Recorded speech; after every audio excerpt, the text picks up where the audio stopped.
আপনি মানেন যে আল্লাহর শেষ নবী মুহাম্মদ সাল্লাল্লাহু আলাইহি সাল্লাম, আপনি পিএইচডিওয়ালা ওস্তাদকে মানবেন না ব্যাচেলর ডিগ্রিওয়ালা ওস্তাদকে মানবেন? শুধু কৃষ্ণ ভগবানকে সেজদা করতে পারি, তার মূর্তিও জায়েজ আছে। যদি আল্লাহর মূর্তি বানাতে পারেন তবে তিনি আল্লাহই নন। ওয়ালাম ইয়াকুল লাহু কুফুয়ান আহাদ। আসসালামু আলাইকুম স্যার, আমার নাম রাওয়াল রাম এবং আমি আপনাকে একটি প্রশ্ন করতে চাই যে আমাদের ধর্ম ভুল নয়, তাতে ভুলগুলো আমরা করি।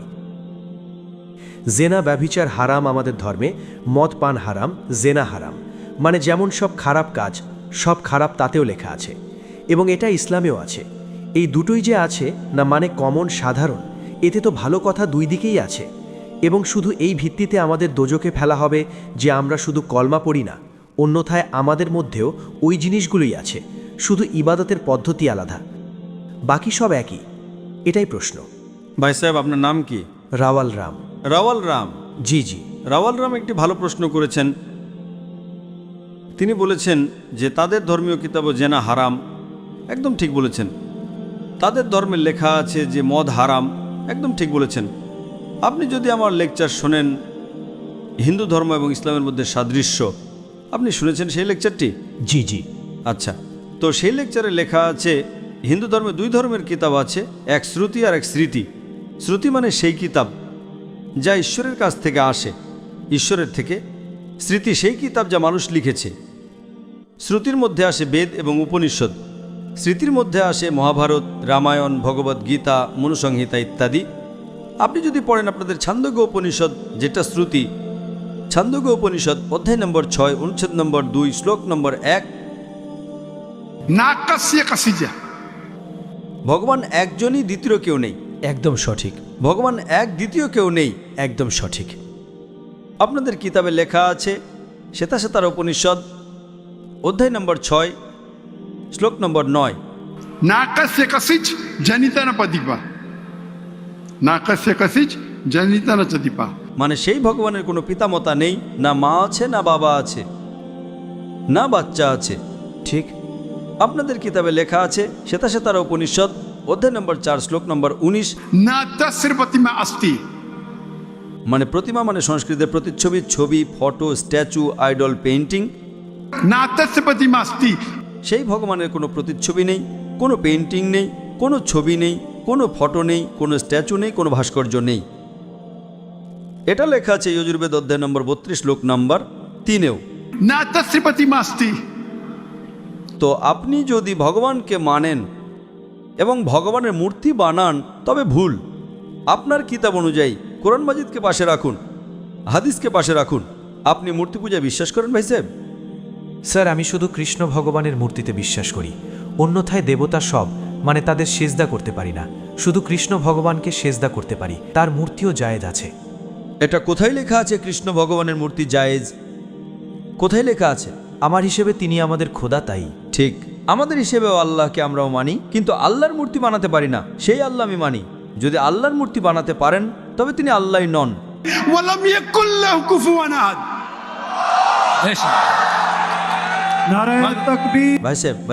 ভাই আমাদের অমুসলিম ভাই আমাকে প্রশ্ন করছেন। তাকবীর ভালো কথা, কিন্তু এখন প্রশ্ন উত্তর হচ্ছে। তো আমার অনুরোধ যে যখন অমুসলিম ভাই প্রশ্ন করেন তখন তাদের ভয় পাওয়া উচিত নয়। তাদের মনে হওয়া উচিত যে আমাদের মধ্যে ভ্রাতৃত্ব আছে। ঠিক, তাদের ভয় পাওয়া উচিত নয়। তারা ভয় পাচ্ছেন না, মাশাআল্লাহ, কিন্তু আপনারা এমন করবেন না যে তারা ভয় পেয়ে যায়। ঠিক আছে না? তো আপনি ভয় পাবেন না ভাই সাহেব, শুধু তাকবীর বলছেন। না স্যার। তো আমাদের হিসেবে যার মূর্তি বানানো যায় তিনি আল্লাহই নন, এবং এটা বেদেও লেখা আছে। আপনি ইসকনে মানেন। স্যার, ওটা ধারণা, তসব্বর। ওটা আমরা জানি যে ওতে খোদা নেই, ওটা একটা ধারণা। হ্যাঁ, আমাদের এতেও খোদার ধারণা করে মূর্তি বানালে তা ভুল। তো এটাই আমি বলছি, আপনি আপনার কিতাবের উপর আমল করছেন না। আপনি আপনার কিতাবের সঠিক আমল করলে আপনিও জান্নাতে যাবেন। ঠিক কথা, একদম করি না তো আমরা আমাদের ধর্মে মানে অনুসরণ করি না। শুনুন, আমার ফর্মুলা খুব সহজ। কোরআন মাজিদে লেখা আছে সূরা আল ইমরান সূরা নম্বর 3, আয়াত নম্বর 64-তে, তাআলাউ ইলা কালিমাতিন সাওয়াইন বাইনা বাইনাকুম। এসো সেই কথায় যা আমাদের ও তোমাদের মধ্যে এক। আমরা আজ মানি যা আপনার এবং আমাদের মধ্যে এক, অন্তত সেটার উপর তো আমল করি। আমার ফর্মুলা সার্বজনীন, ইউনিভার্সাল, পুরো ভ্রাতৃত্বপূর্ণ। আমি বলি ভাই বাইবেল নিয়ে এসো, বেদ নিয়ে এসো, কোরআন নিয়ে এসো। বেদ বেশ বড়, বাইবেল কোরআনের চেয়ে 3 গুণ বড়। আমরা আজ প্রতিজ্ঞা করি যে যা এক অন্তত সেটার ওপর তো আমল করি, যা এক নয় সেটাকে সাইডে রাখবো, কাল তর্ক করব। যা এক সেটার উপর আমল করি। বাইবেলে লেখা আছে খোদা এক, খোদার কোনো প্রতিমূর্তি নেই। যদি আপনি খোদার প্রতিমূর্তি বানান তবে আপনি বেদের বিরুদ্ধে যান, শুধু কৃষ্ণের বানালেও ভুল। স্যার, ওটা ভগবদ্গীতায় লেখা আছে তাই। ভগবদ্গীতা স্মৃতি, ভগবদ্গীতা মহাভারতের অংশ, ঠিক কি না? ঠিক। তো মহাভারত একটি স্মৃতি, স্মৃতি শ্রুতির বিরুদ্ধে যেতে পারে না। যদি স্মৃতি এবং শ্রুতির মধ্যে সংঘাত হয় তাহলে আমরা শ্রুতিকে মানব, স্মৃতিকে নয়। বেদ এবং উপনিষদ সবার ওপরে। তো আপনার একজন পিএইচডি টিচার আছেন, তিনি কিছু বলেন, আর একজন ব্যাচেলার আছেন। আপনি পিএইচডিওয়ালা ওস্তাদকে মানবেন না ব্যাচেলার ডিগ্রিওয়ালা ওস্তাদকে মানবেন? কাকে মানবেন? কোন ওস্তাদকে মানবেন? PhD sir. পিএইচডি। তো আপনার পিএইচডি হচ্ছে বেদ। ঠিক। তো যদি আপনি মূর্তি পূজা ছেড়ে দেন এবং আপনার কিতাবে লেখা আছে শেষ পয়গম্বর আসতে চলেছেন, এবং আপনি বেদ পড়বেন এবং পুরাণ পড়বেন, তার মধ্যে অনেক জায়গায় লেখা আছে যে শেষ পয়গম্বর মোহাম্মদ সাল্লাল্লাহু আলাইহি ওয়াসাল্লাম। আপনি যদি কল্কি পুরাণ পড়েন, ভবিষ্য পুরাণও আছে, কল্কি পুরাণ আছে, এবং আপনি আমার লেকচার শুনবেন। আমার একটি লেকচার আছে মোহাম্মদ সাল্লাল্লাহু আলাইহি ওয়াসাল্লামের উল্লেখ হিন্দু ধর্মীয় কিতাবে। সময়ের স্বল্পতার কারণে শুধু আমি ছোট পয়েন্ট বলবো।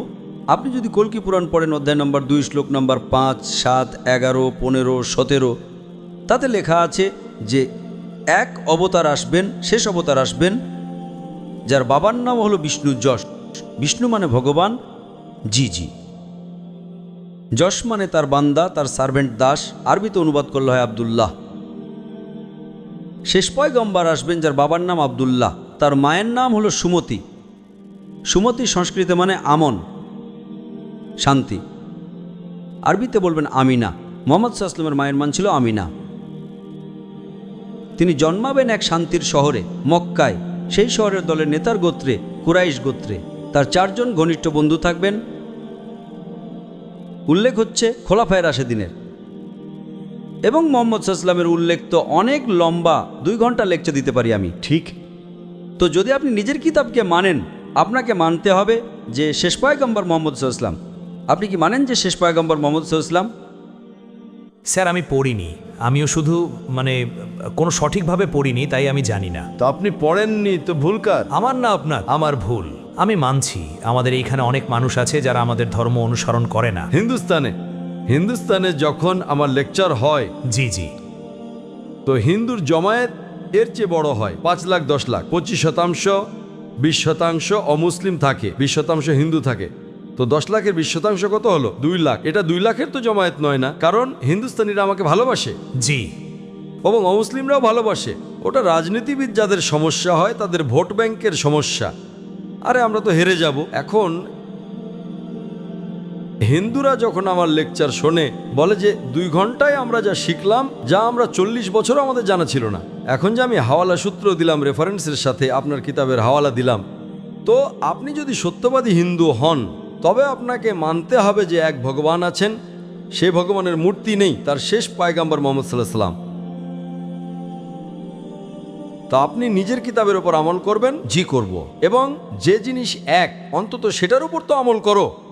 যা সংঘাতটা পরে, আমি জানি, আমি লেকচার দিয়েছি, এতে লেখা আছে যে হিন্দু ধর্মীয় কিতাবে লেখা আছে মদ পান করা হারাম। কোরআনেও লেখা আছে, আপনার ধর্মীয় কিতাবে এটাও লেখা আছে যে শূকরের মাংস খাওয়া হারাম। ঠিক। এবং আপনার কিতাব কোরআনের চেয়ে কঠোর। তাতে লেখা আছে যে যদি আপনি শূকরের মাংস বিক্রি করেন তবে উল্টো পা এবং উল্টো হাত কাটা উচিত। এটা কোথায় হাদিসে লেখা নেই, না কোরআনে লেখা। আপনার ধর্মীয় কিতাব মনুসংহিতায় লেখা আছে যে আপনি উল্টো হাত এবং উল্টো পা কাটো যদি সে শূকরের মাংস বিক্রি করে তবে। ঠিক।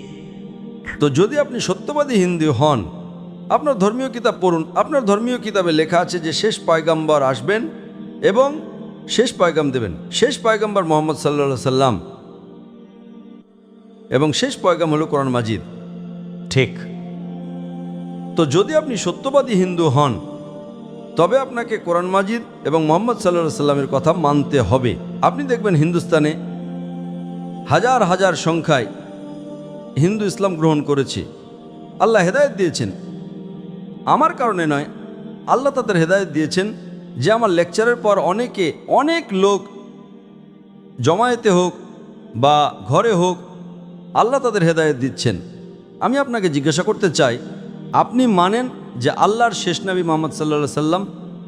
স্যার আমাকে এখন দেখতে হবে, গিয়ে পড়তে হবে কিতাব, যদি তাতে থাকে তবে ঠিক আছে। তো আমার আপনার কাছে অনুরোধ যে আপনি আমার ভিডিও ক্যাসেট জি।